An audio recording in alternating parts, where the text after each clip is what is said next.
만약 천국이 있다면, 아니 꼭 천국이 아니라도 우리가 죽고 나서 언젠가 가게 될 곳이 존재한다면 먼저 세상을 떠난 반려동물이 그 중에서도 특히 개가 우리를 기다리고 있을 겁니다. 서로 다른 길이의 시간을 산다는 이유로 우리 곁을 먼저 떠날 수밖에 없는 인간의 가장 가까운 친구를 안타까워하면서 이런 상상을 해봅니다. Voilà ce qu'un chien peut nommer bonheur. 인간의 가장 가까운 친구를 볼 때마다 한 가지 질문이 피어납니다. 개들은 대체 무슨 이유로 인간을 이렇게까지 사랑하는 걸까요? 우리는 감히 이 믿음직한 존재의 과분한 애정을 이렇게 무한정 받아도 좋은 걸까요? 앙카 다미안 감독의 환상의 마로나는 당신의 이런 물음표에 마침표를 찍을 사려 깊은 이야기입니다. 마로나의 견생을 통해 행복의 의미를 되짚는 정교한 우화이기도 하죠. Je ne vais pas t'en donner un qui ne soit pas le tien. Lana. Je vais t'appeler Sarah. Marona. 잡종견으로 태어난 마로나는 3명의 주인들과 연을 맺으며 피곤하고 안타까운 견생을 살아갑니다. 인간의 시각에서 보자면 미안하고 슬프고 험난한 생이었다고 말할 수 있습니다. 하지만 마로나 본인은 정작 어떻게 느꼈을까요? 영화는 비교적 명확하게 대답합니다. 엔딩에 흐르는 행복은 작은 것이라는 노래로 말이죠. Happiness is a small thing. A nap, a place to bury a bone. 이 노래가 스크린을 가득 메우는 동안 저는 의자에 붙박힌 채 일어날 수 없었습니다. 오랜만에 찾은 극장, 나를 감싸주는 어둠까지 또 하나의 우주가 된 기분이었습니다. 오랜만에 별점을 만점을 주었습니다. 별점 5개는 실은 평가가 아니라 고백입니다. 이번 시간에는 환상의 마로나가 선사해준 행복하고 고마운 시간에 대해서 고백해 보려고 합니다. 오늘 썸타볼 영화 환상의 마로나입니다. It's a small thing.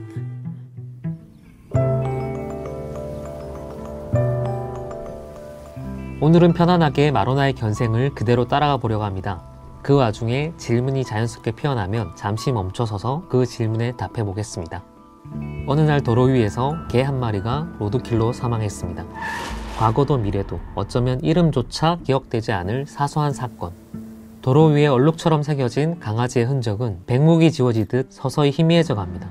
이 순간 벌써 눈물이 왈칵 샘솟습니다. 마로나는 말합니다. Ici, c'est le point zéro du point zéro. Quand tu n'es plus rien. 하지만 바로 거기서부터 하나의 우주, 마로나의 이야기가 시작됩니다. 끝에서 비로소 시작되는 0점의 0점이라고 할까요? 환상의 마로나는 로드킬을 당한 개 마로나가 본인의 기억을 더듬어 직접 들려주는 생애 기록이자 함께 지켜보는 우리의 기억입니다. Si personne n'a de meilleure idée, je prendrais bien un moment pour rembobiner le film de ma vie. 우리는 마로나라 불렸던 개가 어떻게 세상을 떠났는지 결과를 이미 알고 있습니다.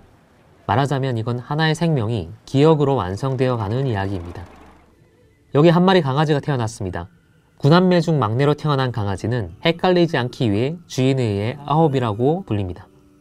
도고 아르헨티노 종인 아빠는 귀족 혈통이라는 자부심에 가득 찬 차별주의자입니다. 자기 주인들처럼 말이죠. 반면 엄마는 사랑과 뼈다귀 앞에서 어떤 종이든 평등하다고 믿는 진정한 숙녀였습니다. 인간의 기준으론 비록 잡종이었지만 종을 차별하던 아빠조차 빠질 수밖에 없었던 종의 구별 따위를 무력하게 만드는 매력적인 개였죠. 환상의 마로나에는 이와 같은 형식의 은유들이 지속적으로 반복됩니다. 차별과 권위, 구분짓기에 집착하는 이들이 있고 이를 가볍게 뛰어넘는 사랑이 있습니다. 마로나의 삶 자체가 인간과 개의 경계를 지우고 서로 다른 종, 서로 다른 삶, 완전히 다른 시점과 또 다른 우주를 이해해야 하는 과정에 있습니다. 타인이라는 다른 우주를 이해하고 공감하는 법을 알려준다고 해도 좋겠습니다.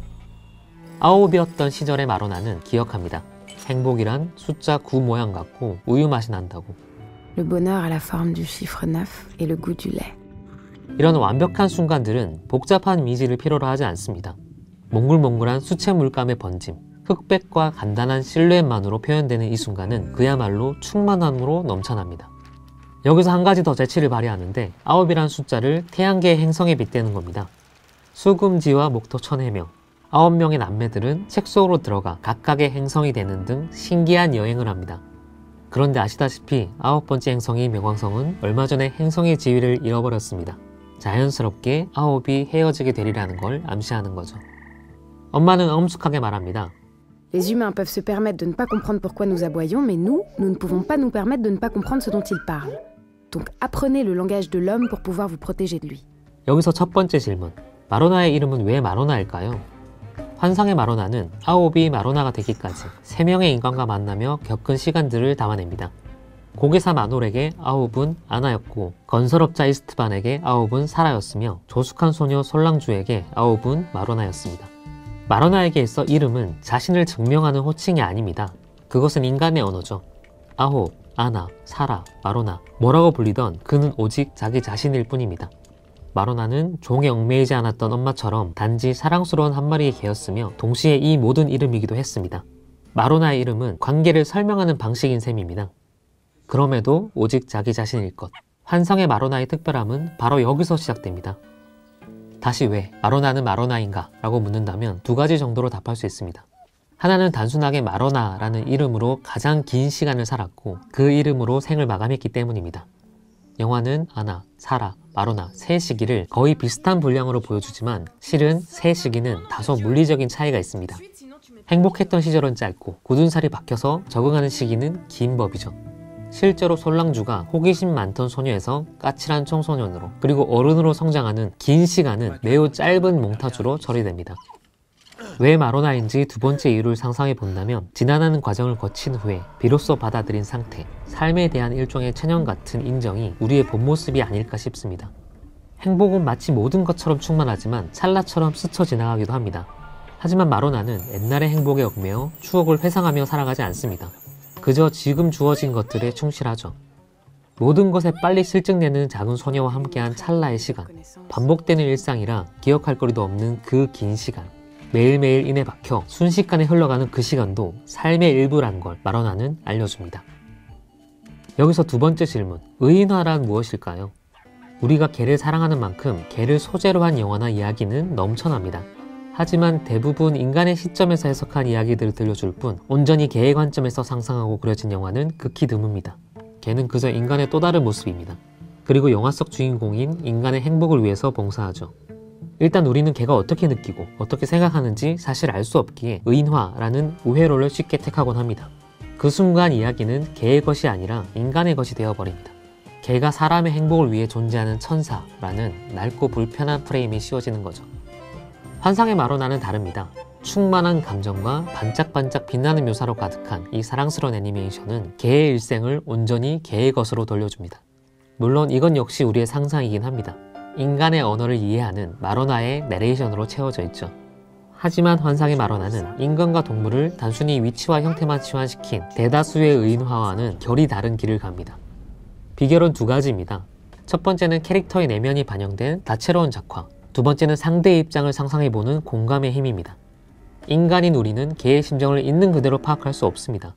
때문에 앙카 다미안 감독은 반려견과 인간 사이의 교감, 바로 그 관계성에 주목합니다.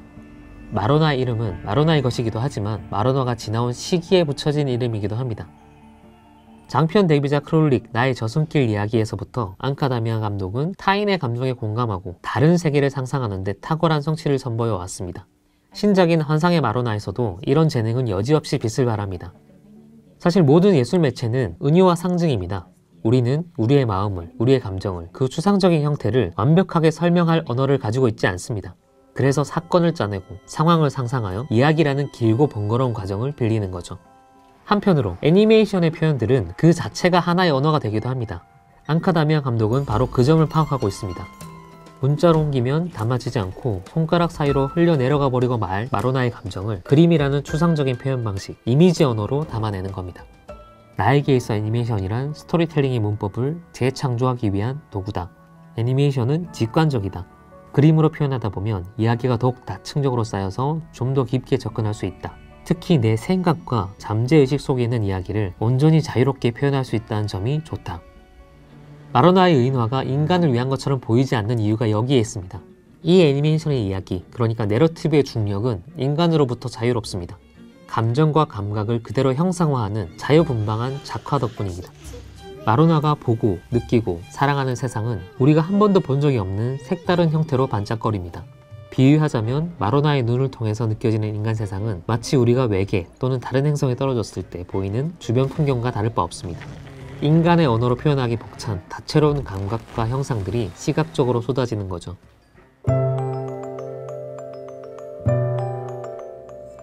다시 마로나가 엄마와 헤어지던 시절로 이야기를 돌려보겠습니다.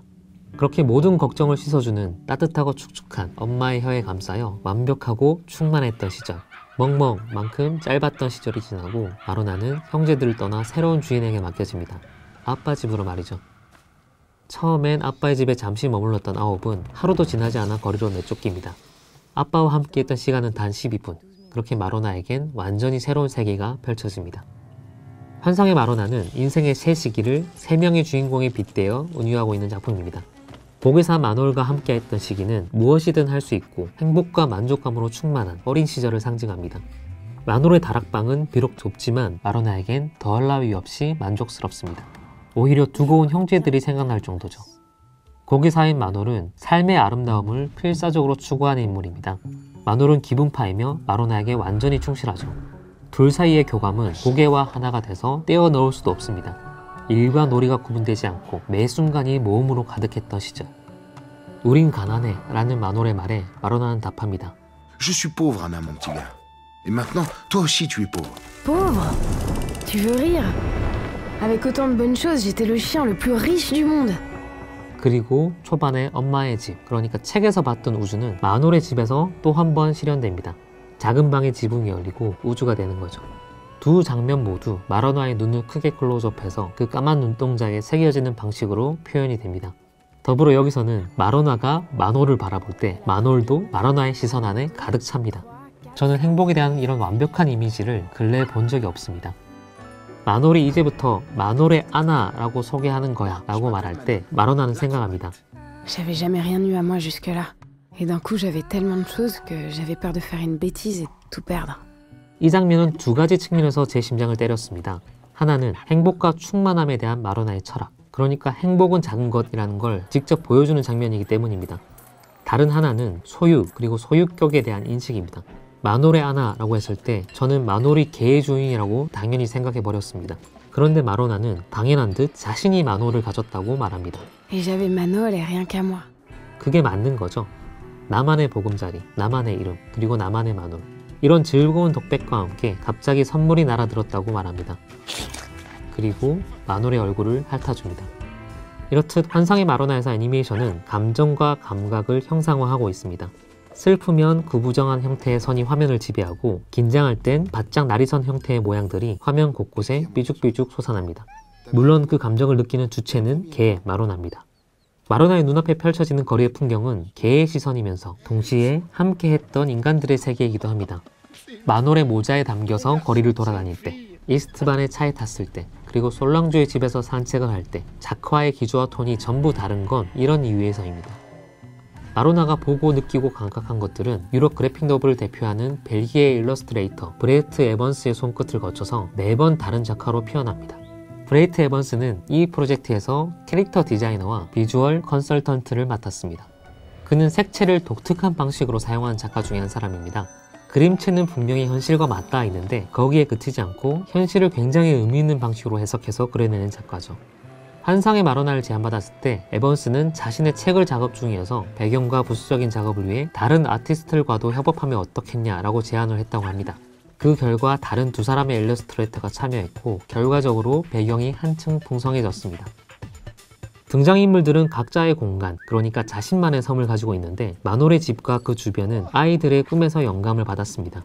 무슨 일이든 일어날 수 있는 완전히 주관적인 공간이죠. 본질적으로 거의 시에 가깝습니다. 마로나가 마놀을 만나기까지 가는 길은 마치 백과사전을 읽는 것처럼 거리 곳곳의 모습들이 설명서처럼 펼쳐지기 시작합니다. 작품에 무조건적으로 매료되는 결정적인 순간이 한 장면에 있기 마련인데 제 경우에는 바로 이 장면부터 무장해제되었습니다. 아, 이건 지금부터 마로나의 시점에서 마로나가 보고 듣고 느끼는 걸 상상해서 고스란히 이미지로 전달해 주겠구나 싶었거든요. 그건 언어 이상의, 언어 바깥의 추상적인 형태를 고스란히 전달하는 작업이기도 합니다. 여기서 다시 세 번째 질문, 애니메이션이란 무엇인가? 라고 묻는다면 저는 추상적인 감각과 동작과 움직임, 그러니까 생명을 부여하는 작업이라고 믿습니다. 어떻게 감각할 것인가는 매우 주관적인 문제입니다. 현실 이미지를 판화처럼 찍어내는 영화는 이 감각을 보이는 것과 보이지 않는 것, 그리고 보여주지 않는 것 사이의 긴장과 조율을 통해서 짜냅니다. 예를 들면 봄날은 간다 해서 두 남녀가 헤어질 때 헤어지자고 통보하는 두 사람의 얼굴, 표정, 몸짓이 있는데 영화는 큰 실루엣만 잡아낼 뿐 구체적인 표정을 묘사하진 않습니다. 이때 보이는 건 헤어지는 두 남녀의 몸짓이고 보여주지 않는 건 두 남녀의 구체적인 표정, 그러니까 감정의 형태입니다. 그리고 보이지 않지만 분명히 존재하는 건 헤어지자라는 말 뒤에 오는 그래 헤어지자라는 대답까지의 침묵, 그 시간입니다. 그 침묵의 시간이야말로 감독의 연출력이고 감각이며 보이진 않지만 보이는 이미지들보다 훨씬 많은 의미들을 전달하는 거죠. 그렇다면 애니메이션은 어떤가? 애니메이션은 어떻게 감각하는지를 직접 그려버립니다.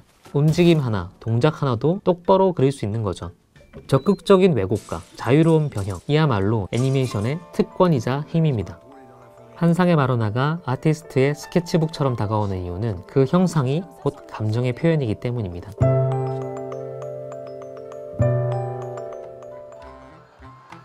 꿈 같았던 좋은 시절이 지나가고 마놀과 헤어질 때가 다가왔습니다. 달의 서커스단의 입단 제안을 받은 마놀은 마로나와 함께 할 수 없다는 말에 제안을 거절합니다. 하지만 자신의 꿈이 좌절된 것 같아 괴로워하죠. J'ai appris une chose cette nuit-là. Lèche tous les jours le visage de ton humain comme si c'était la dernière fois. Parce qu'un jour, c'est vraiment la dernière. 이건 늘 새로운 것을 갈구하는 인간들을 위해 마로나가 제안하는 행복의 지침입니다. 이제 행복했던 다락방에는 불행과 후회의 냄새가 피어납니다. 사랑하는 이의 불행을 지켜볼 수밖에 없는 마로나는 그에게서 슬픈 냄새가 나는 걸 참을 수 없었던 마로나는 마놀이 자신의 길을 갈 수 있도록 스스로 마놀의 곁을 떠납니다. 인간의 시점에서 보자면 우연히 열린 방문으로 걔가 못 모르고 나갔다가 길을 잃었다고 말하겠지만 이후에 펼쳐지는 우주, 높은 우주에서 떨어져 바닥으로 내려앉은 마로나, 그리고 마로나를 쫓아오는 우매, 그리고 행복의 흔적들, 이 직관적인 이미지들이 차례로 이어집니다. 한때 마로나의 보물, 꿈의 흔적이었던 것들은 이제 쓰레기가 되었고, 그렇게 다시 스스로 유기견이 된 마로나는 거리를 헤매다 쓰레기 더미 속에서 잠이 듭니다. 그리고 두 번째 만남이 시작됩니다. Ah, tu as senti l'odeur, hein? 마로나를 사라라고 부르는 이스트반은 건설업자입니다. 그의 공사 현장에 마로나가 머물면서 인연이 시작되죠. 두 사람의 공간은 직선의 설계도처럼 묘사됩니다. 하지만 그곳에서도 하늘은, 여전히 우주는 돌고 있죠. 딱딱하고 직선적이었던 공간은 마로나와 이스트반 둘이 함께 있을 때만 짧게 곡선의 행성이 되어 부드러운 분위기를 허락합니다. 집각의 블록 조각 같은 사람들이 식사 시간에만 부드럽고 인간적인 디자인으로 바뀌는 것도 재미있습니다. 이스트반의 공간은 건설업자답게 단단하고 물질적입니다. 직선과 딱딱함으로 표현되는 이 시기는 규칙과 엄격함으로 제약받는 청소년기의 결핍을 반영합니다. 특히 어머니가 사는 집과 이스트반과 아내가 사는 집은 강요된 규칙의 세계입니다. 매우 경직되고 기하학적인 공간은 물리적으로 평탄하며 빠져나갈 길이 없고 모든 요소들이 좁은 선을 따라서 디자인되어 있습니다. 이스트반은 투박하지만 곁을 허락하는 진심이 느껴지는 반면 늙은 어머니와 허영심 많은 아내는 마로나에게 위협과 상처로 다가옵니다. 어머니의 집은 기하학적인 디자인이 마치 독일 표현주의 영화에 나오는 것 같은 기괴한 집과 같습니다. 집은 온전한 면과 일그러진 디자인이 함께 붙어 있는데 이건 정신이 맑은 아침에 친절한 어머니와 심리적으로 병을 앓고 있어 폭력적으로 바뀌는 어머니의 불안한 면모를 디자인적으로 묘사하고 있습니다. 아니나 다를까 이스트반이 마로나를 혼자 두고 간 다음날 어머니는 마로나에게 치명적인 상처를 입히고 맙니다. 치명적인 상처를 입은 마로나는 그 순간에도 자신을 자책합니다. Je devais faire attention à elle, mais j'avais baissé ma garde. 마로나의 파편적인 의식세계는 매우 직관적이고 단순한 몇 개의 선으로 구성되어 펼쳐집니다. 이스트반과 그의 아내가 향후 거취를 논할 때 선과 도형의 움직임을 통해서 그 느낌만을 전달하죠. 디자인이 단순해질수록 움직임의 의미는 더욱 부각됩니다. 분명하게 이미지화되는 건 이야기 도중에 세 장에 갇히는 이스트반의 모습입니다. 전반적으로 딱딱한 규칙의 세계로 구현된 투박한 이스트반의 디자인에서 섬세한 구석이 딱 하나 있는데 바로 입모양입니다. 인도의 회화에서 착안했다고 하는 이런 표현 방식은 이스트반의 수줍고 부드러운 내면을 친절하고 효과적으로 전달해줍니다. 좁고 딱딱하고 경직된 집에서 작은 동작과 움직임은 오히려 효과를 극대화하죠. 마로나와 이스트반의 공놀이는 두 사람의 완벽한 순간을 그리고 있습니다. 우주로 변한 하늘과 우주를 부유한 듯한 움직임은 이 영화가 반복하는 행복의 형태입니다. 하지만 그 행복 한가운데에서 마로나는 말합니다. Au bout d'un certain temps, tu commences à sentir venir les fins. Une odeur de rouille, de feuilles pourries. 그리고 마로나는 그 와중에도 그가 이별에 잘 대처하길 바랄 뿐이라며 자신이 아닌 이스트반을 걱정합니다. 이제 마로나는 이별을 배웠습니다. 밤의 냄새를 배웠고 두려움을 알고 있습니다. 그렇게 마로나도 어른이 되어갑니다. 그날 밤 예고된 이별처럼 개사냥꾼이 집 바깥에서 자는 마로나를 노리고 찾아옵니다. 나쁜 인간으로부터 정신없이 도망치는 사이 결국 마로나는 새로운 길에 접어듭니다. 이 여정은 첫 번째 마놀과 보았던 거리의 풍경이나 두 번째 이스트반을 만나기 전 거리의 풍경과는 또 다릅니다. 우울하고 불안해 보이지만 마로나의 뒤에는 이제 우주가 펼쳐져 있습니다. 마로나의 우주, 완성된 우주, 이제는 어른이 되어 홀로 독립된 우주입니다. 그렇게 한참을 거리를 헤맨 끝에 마로나는 어떤 공원에 몸을 쉬고 있습니다. 그리고 변덕심한 소녀 솔랑주와 함께한 시기가 시작됩니다.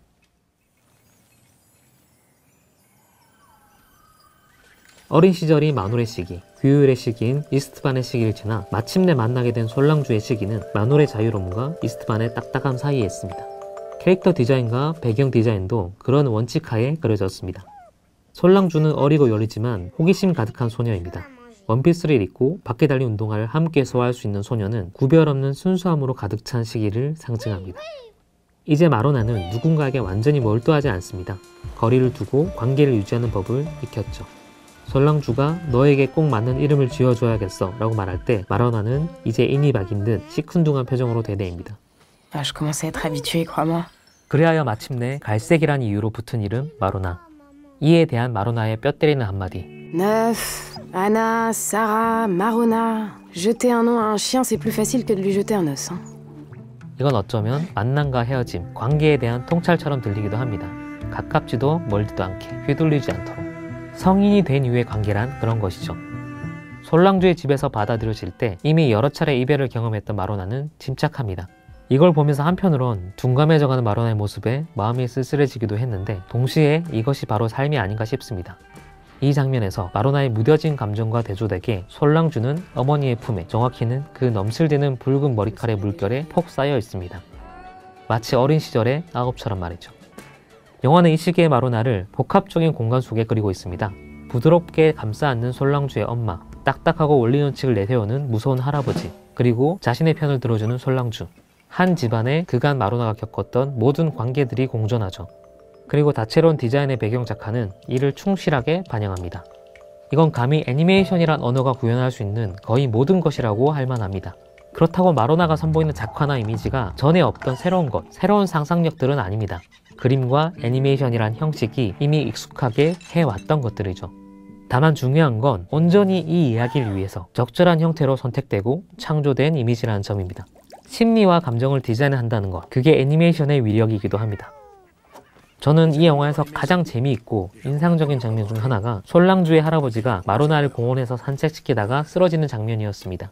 솔랑주의 할아버지와 이스트반의 어머니는 다른 캐릭터들과 달리 2D와 컷아웃 애니메이션 기법을 통해서 그려졌습니다. 딱딱하고 경직된 움직임을 통해서 다른 이들과의 거리감, 이질감 등을 표현하고 있죠. 그런데 처음부터 마로나를 싫어했던 솔랑주의 할아버지는 은근 마로나를 챙기는 친데레 같은 면모를 보여주기도 합니다. 투덜대는 말 속에 딸에 대한 걱정으로 가득한 할아버지는 끝까지 마로나 이름을 제대로 부르지도 못합니다. 마로나는 나파죠. Ma fille me fait pitié, Maruna. Ou Maruna, enfin, quel que soit ton nom. Appelle-moi comme tu veux, de toute façon mon nom est Neuf. Mais n'encombre pas la mémoire pour rien. 어느 날 말을 듣지 않는 소녀를 혼내기 위해 마로나를 갖다 버린다고 협박을 하지만 이제 어른이 되어버린 솔랑주에겐 귀찮기만 합니다. 손녀에게 화가 난 할아버지는 뒤늦게 협박을 실천으로 옮깁니다.